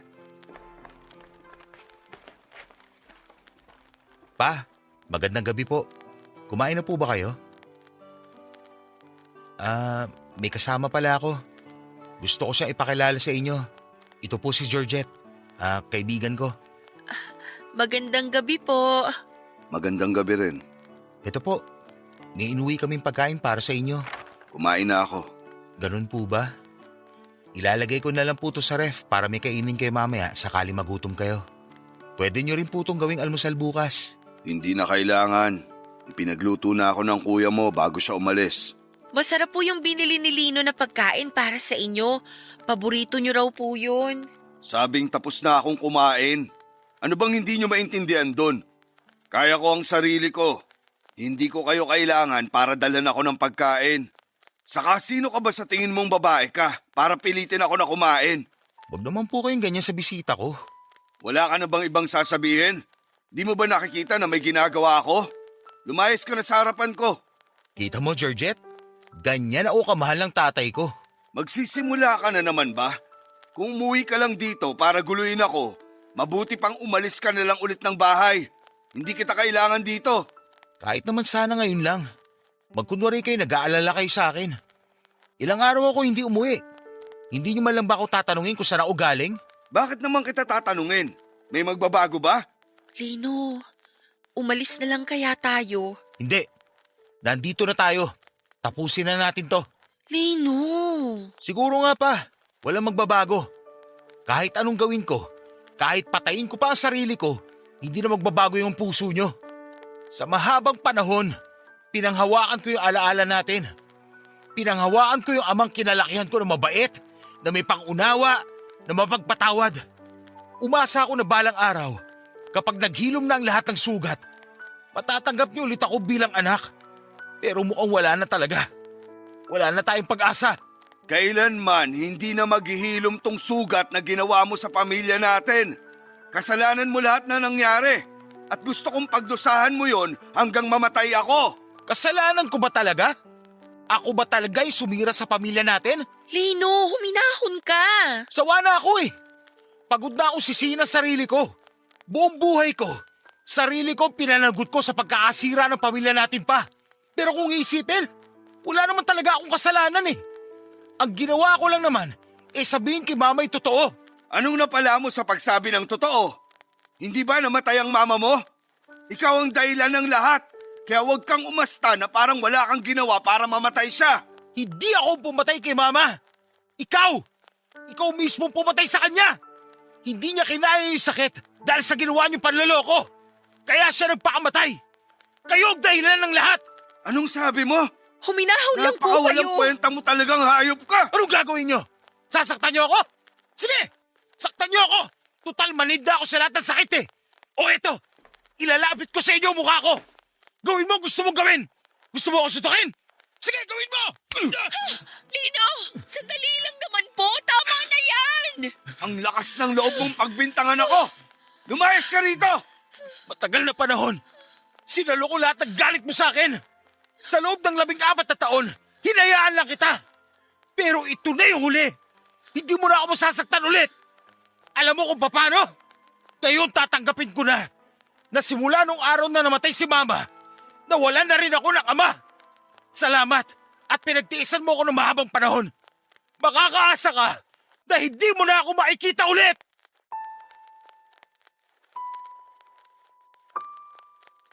Alam kong labis-labis ang galit na nararamdaman ni Lino nung umalis kami ng bahay nila. Sakay sa kanyang kotse ay ipinaharurot niya ito palayo.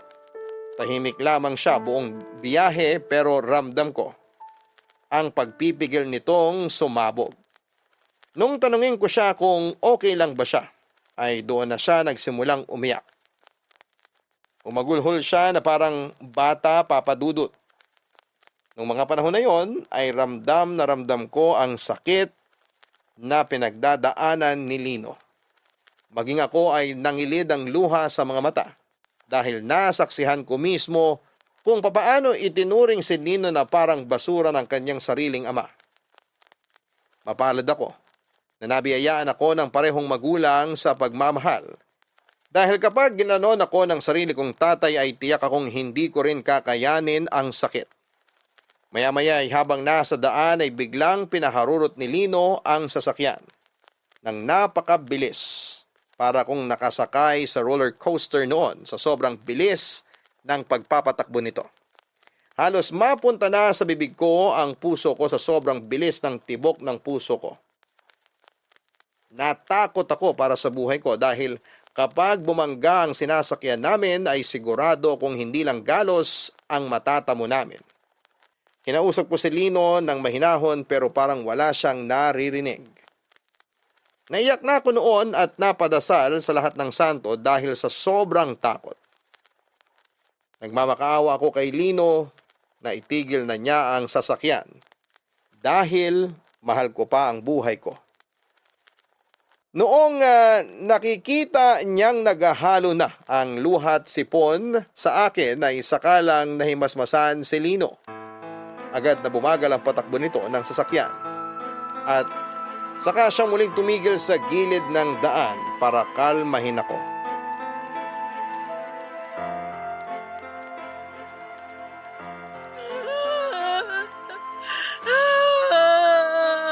Georgette, sorry. Sorry, hindi ko alam kung anong pumasok sa isip ko. Nababaliw ka na ba? Gusto mo ba akong patayin? Sorry talaga. Akala ko talaga katapusan ko na. Akala ko mamamatay na ako. Hindi man lang ako aabot sa 30. Sorry na. Nadala lang talaga ako ng emosyon ko. Pasensya na kung nadamay ka pa. Dinadamay naman kita sa mga problema mo Pero ibang usapan na yung idadamay mo rin ako sa pagpapakamatay mo. Hindi ako magpapakamatay. Kahit gaano pa kabigat ang pinagdadaanan ko ngayon. Nangako ko sa sarili ko na hindi ko yun gagawin. Anong hindi magpapakamatay? Parang isasalpok mo na tong kotse mo sa kung saan. Nanggigil lang siguro ako na patakbuhin ng matulin tong kotse. Pero wala sa isip ko ang magpakamatay. Nagawa ko lang tumalon sa building dati kasi bata pa ako noon. Tsaka kamamatay lang ni mama kaya akala ko wala nang silbi yung buhay ko. Pero nung tumanda na ako, na-realize ko na hindi dapat basta-basta sinasayang ang buhay. Anong tawag mo sa ginawa mo kanina? Hindi normal yon. Hindi ako naniniwala na nanggigigil ka lang na patakbuhin ng mabilis to. May bala ka talaga. Nadala nga lang ako. Sumobra lang yung adrenaline ko. Kaya napadiin yung tapa ko sa silinyador. Magkahalong galit, lungkot at saya kasi yung nararamdaman ko kanina eh. Kaya siguro hindi ko kagad na proseso. Ang dami mong sinasabi dyan. Ewan ko sa'yo. Bababa na ako. Teka lang, Georgette. Ayoko na dito. Magko-commute na lang ako pauwi. Sandali. Bigyan mo ako ng pagkakataong ipaliwanag yung naramdaman ko kanina. Wala akong paki sa'yo. Bahala ka na. Mabilis lang to. Nakaramdam ako kanina ng galit kasi hanggang ngayon, ako pa rin ang sinisisi ni Papa sa pagkamatay ni Mama at sa pagkasira ng relasyon naming dalawa. Lungkot kasi hindi ko na siya habulin. Hindi ko na hanapin yung pagmamahal niya sa akin.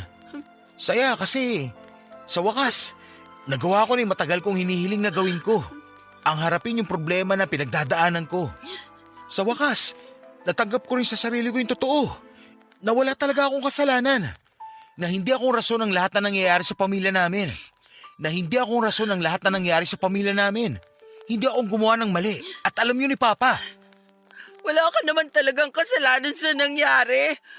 Isa ka lang anak na pinatawan ng problema na hindi mo naman dapat daladala. Hindi mo kasalanan na ng babae ang papa mo. Hindi mo kasalanan kung bakit nawala ang mama mo.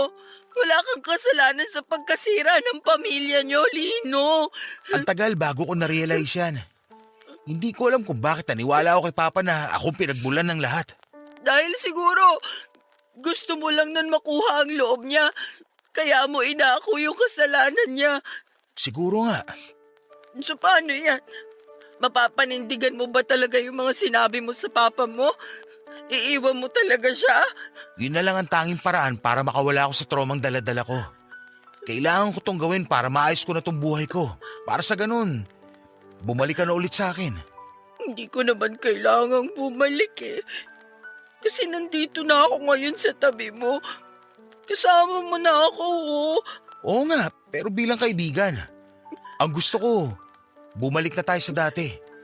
Gusto ko ituloy ulit natin yung nasimulan natin noon. Georgette, maaantay mo ba ako? Yun lang naman talaga ang ginagawa ko ngayon eh. Inihintay ka. Pangako, kapag maayos na ang buhay ko, babalik ako sa'yo. Ibibigay ko relasyon na pinapangarap mo.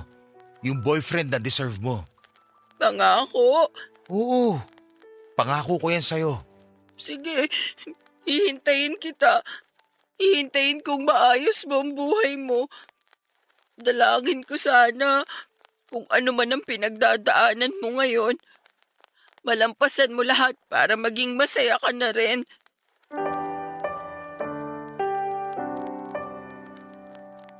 Pagkatapos ng pag-uusap namin yon ay naisipan naming mag-road trip ni Lino. Nakarating kami sa Rizal at doon ay sabay naming pinagmasdan ng pag-angat ng araw sa likod ng bundok. Noong oras ding yon ay pareho naming napagtanto ni Lino na mahal pa rin talaga namin ang isa't isa. Nangako ko sa kanya na tutulungan ko siya, na hindi ko siya iiwan katulad ng ginawa ko noon. Noong mas minabuti ko na talikuran siya ng mga panahong lugmok siya. Pagkatapos ng araw na yon ay kinausap ni Lino ang kapatid niya tungkol sa plano niyang gawin sa buhay niya. Ipinaalam ni Lino dito na bubukod na rin siya katulad ng kanyang kuya at maiiwan na mag-isa ang kanilang tatay sa bahay nila. Kahit paano ay suportado naman siya ng kanyang kapatid. Nangako ang kuya ni Lino na siya na ang magbabantay sa kanilang ama para sa ganoon ay makapag-focus na si Lino sa sarili niyang buhay. Papadudot ako ang naging saksi kung papaano inayos ni Lino ang kanyang sarili at bumangon mula sa trauma na bitbit niya ng ilang taon. Sobrang proud ako sa kanya ng panahong yon dahil nagawa na niyang bitawan ang mga bagay na nagpapabigat sa kanya. Paminsan-minsan ay nagkakaroon siya ng kaunting relapse. Pero kahit na ganoon ay tuluyan na niyang tinalikuran ang pagiging dependent niya sa alak. Kapag dumarating ang araw na kailangan niya ng masasandalan ay sa akin siya nagpupunta. Ako ang naging kanlungan niya tuwing kailangan niya ng comfort. Pinupad ko ang pangako ko sa kanya na mananatili ako sa tabi niya, lalo na nung dumating yung araw kung kailan isang panibagong problema na naman ang dumating sa buhay ni Lino, Papa Dudut. Papa Dudut, naisip ko noon na baka naman may chance pa na maayos ang pagsasama nila Lino at ng tatay niya. Naisip ko na masasaya pa siguro ang buhay ni Lino kapag nagkaayos sila ng papa niya, kaya sinubukan kong solusyonan ang problema nilang dalawa. Kinonta ko ang kapatid ni Lino para alamin ang kabilang side ng mga pangyayari. Naikwento sa akin ng kuya ni Lino na totoo ngang nag-cheat ang tatay nila. Noong mga panahong yon ay may hinala na talaga ang nanay nila sa ginagawa ng kanilang ama. Pero mahusay na naitago ng kanilang tatay ang ginagawa nitong panluloko. Bukod na lang noong araw na nagkamali ng tansya ang tatay nila, kaya nahuli ito ni Lino na may kasamang babae sa kwarto. Napag-alaman kong may pangatlong kapatid sila Lino. Nagkaroon pala kasi ng anak ang tatay nila doon sa babae niya. At nung nalaman nila ang katotohanan, ay 5 years old na ang bata. Ibig sabihin lang noon ay matagal nang niloloko ng tatay nila ang kanilang nanay. Doon na na-trigger at mas lumala ang depression ng kanilang ina na hindi alam ng magkakapatid na matagal na palang pilit na nilalabanan ng nanay nila. Late na raw nalaman ng magkakapatid na nagpupunta pala sa therapist ang mama nila dahil matagal na itong may anxiety disorder. Hindi na raw pala kasi bago sa kanya ang ginagawang pambababae ng kanilang ama. Nung nalaman ko ang totoo, ay nawala na ako ng pag-asa. Hindi na talaga maayos pa ang pagsasama nila Lino at ng kanyang ama dahil tatay na nila mismo ang may problema. Maliban sa pagiging cheater nito, ay hindi siya marunong umako sa mga kasalanang ginawa niya. Ang malala ay ipinasa pa niya ito sa anak niya. Ilang linggo ang lumipas, napansin ko na nakakapag-adjust naman na si Lino na mamuhay mag-isa. Isang araw ay humingi siya sa akin ng pabor na samahan siya sa bahay ng tatay niya.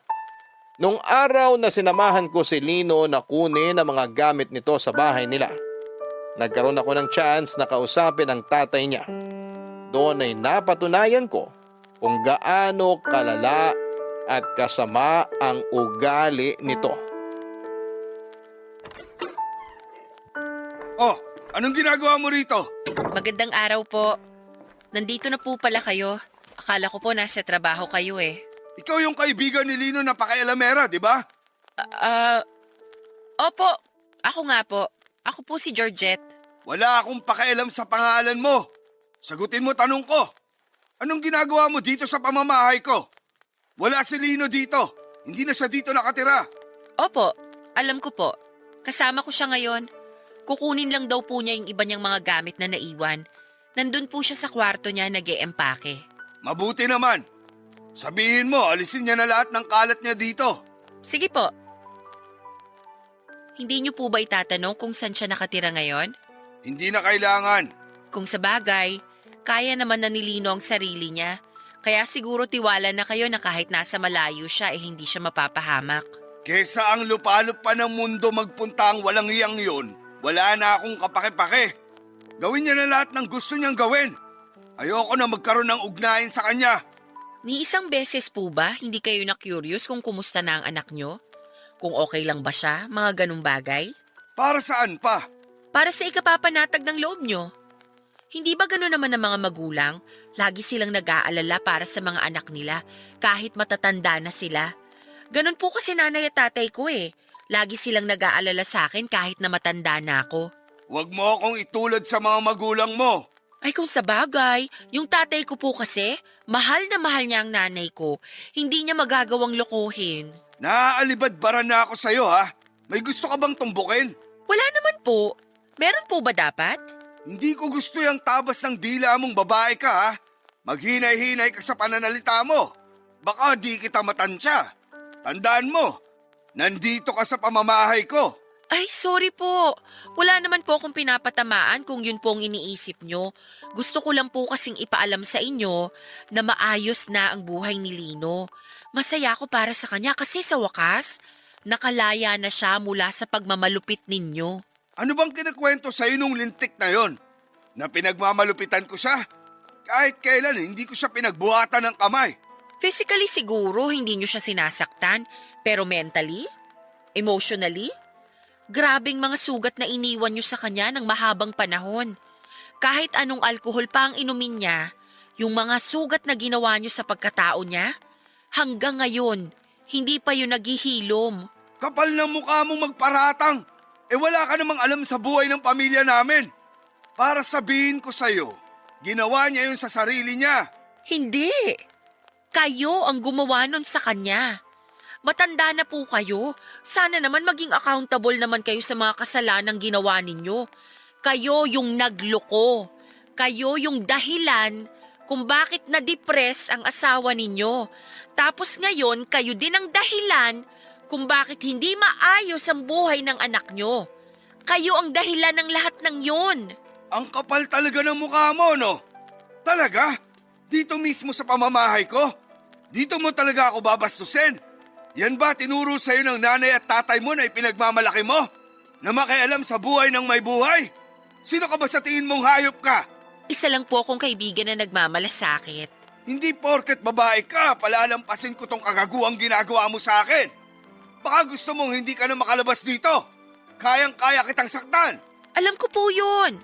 Sinaktan niyo nga ang asawa niyo noon eh. Ako pa kaya? Talagang makakatikim ka talaga sa akin. Pa! Huwag niyo sasaktan si Georgette! Kuha ko na. Pinagkakaisaan niyo ako, ha? Lumayas na kayo ng babaeng to sa pamamahay ko. Mga walang modo! Yung po talaga ang gagawin namin. Aalis na kami. Pasensya na kung naabala kayo. Ang lakas ng loob mong pumunta rito para bastusin ako. Huwag niyong ipapakita mga pagmumukha niyo sa akin. Lalong-lalo ka na, Lino. Mauna na po kami. Georgette, halika na. Papa Dudut, hindi naman po talaga ako palasagot sa mga taong mas nakakatanda sa akin. Hindi ako confrontational, pero noong time na yon ay para bang hindi na ako nakapagpigil. Alam kong mali yung ginawa ko at hindi dapat ako nakikisali sa gulo ng ibang pamilya. Pero naawa lang talaga ako noon kay Lino. Hindi ko lubos maisip kung paanong nagagawang tiisin ng isang magulang ang sarili niyang anak. Siguro iba-iba lang talaga ang ugali ng mga tao. May mga magulang na itataya ang lahat para sa anak nila at may ilan namang hindi na kayang magpatawad pa at handang kalimutan ang pagiging magulang nila. Nakakalungkot lang na wala na talagang pag-asa pa na magkasundo ang mag-ama. Dahil doon ay nagpatuloy na lang si Lino sa buhay niya kung saan ay patuloy siyang kinasusuklaman ng kanyang ama. Halos isang buwan din ang lumipas simula noong tanggapin ni Lino ang katotohanan yon. Unti-unti ay binuo niya ang kanyang sarili sa tulong ko, ng kanyang kuya at pati na rin ng mga kaibigang nagmamahal sa kanya. Nakita ko kung paanong ang dating Lino na puno ng hinanakit, na humihila sa kanya pababa ay parang nagmistulang ibon na naging malaya na sa paglipad. Hanggang sa isang trahedya ang muling dumating sa buhay ni Lino. Isang araw ay nabalitaan na lang namin na patay na ang tatay nito. Umutok na ugat daw sa utak ang naging sanhi ng pagkamatay at ang balitang yon ang muling nagpabalik sa sakit at sama ng loob na pilit kinakalimutan ni Lino.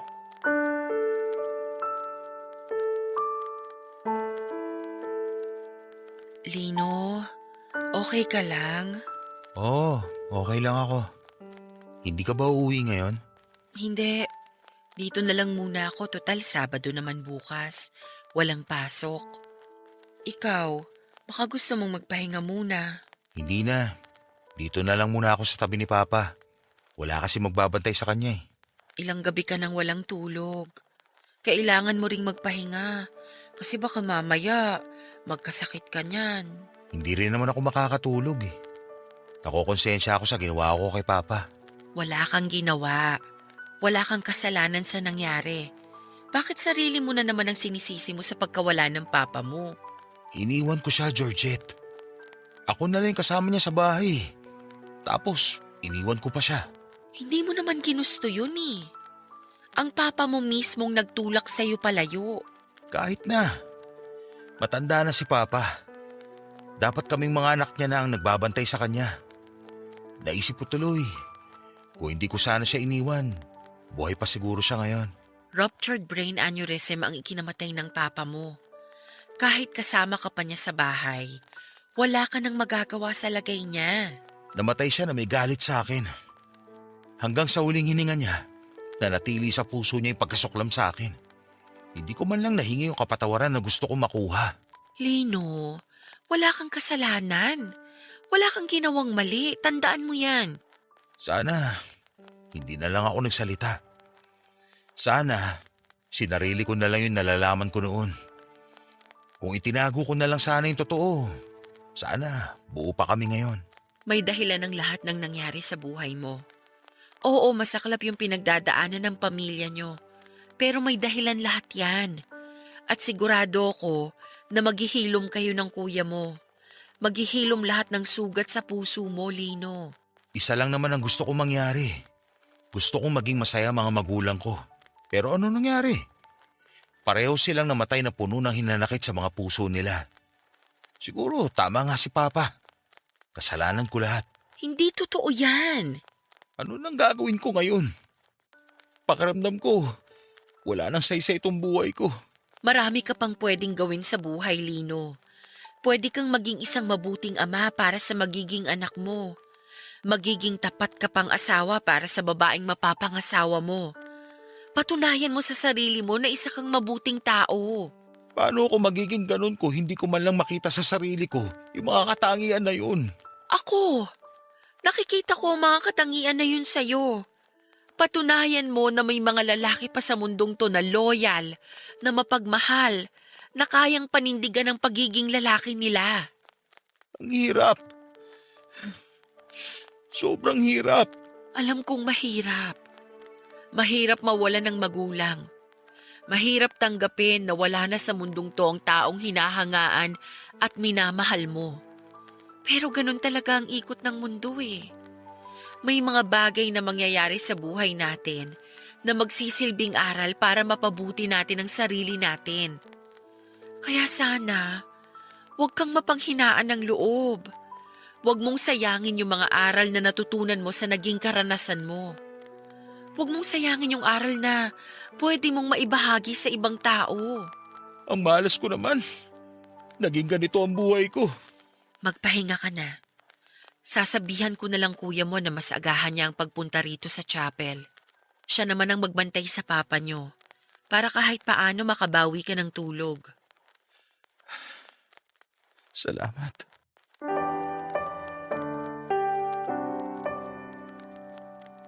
Papadudot, ang mahirap sa mga taong may pinagdadaan ng matinding trauma sa buhay ay hindi mo alam kung ano yung nararamdaman nila sa kasalukuyan. Simula noong namatay ang papa ni Lino ay naging tahimik na lamang siya. Lagi siyang nakatulala at never ko nang nakitang ngumiti pa. Para bang laging napakalalim ng iniisip. Ginawa ko naman ang lahat ng makakaya ko para i-comfort siya, pero dumating ang araw na maski ako ay tinutulak na niya palayo. Binigyan ko siya ng panahon para magluksa at hinayaan ko siyang mapag-isa ng ilang linggo.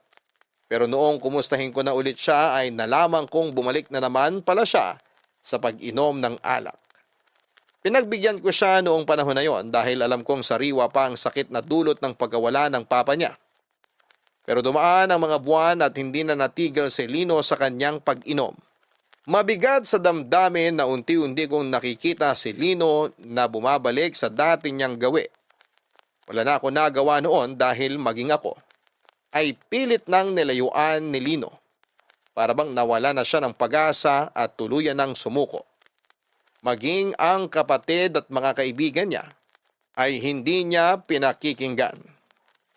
Hanggang sa isang araw ay hindi ko inaasahan na bigla na lang mawawala si Lino. Umalis siya ng walang pasabi at walang paalam sa kahit na sino. Akala namin noon ay nag-out of town lamang siya para palipasin ang pinagdadaanan nito. Pero lumipas sa mga buwan, isang balita ay wala kaming narinig mula sa kanya. Nagsimula kaming mag-alala para sa kalagayan nito. Hinanap namin siya at nireport sa pulis, pero ni anino niya ay hindi namin nakita pa. Dito ko na muna tatapusin ang kwento ko, Papa Dudut. Kung ano nangyari kay Lino ay malalaman ninyo sa susunod na bahagi. Maraming salamat po at magandang hapon sa inyong lahat. Ang inyong forever kapuso at kabarangay, Georgette. May mga pagsubok sa buhay natin na sobrang bigat. Akala natin ay hindi na natin ito kakayanin. Pero mga kabarangay, subukan pa rin nating lumaban kahit na parabang wala ng pag-asang natitira para sa atin. Dahil minsan ang tagumpay na ating inaasahan ay sakalang natin makukuha sa dulo ng bawat pagpupursige natin sa laban. Ika nga sa isang sikat na mobile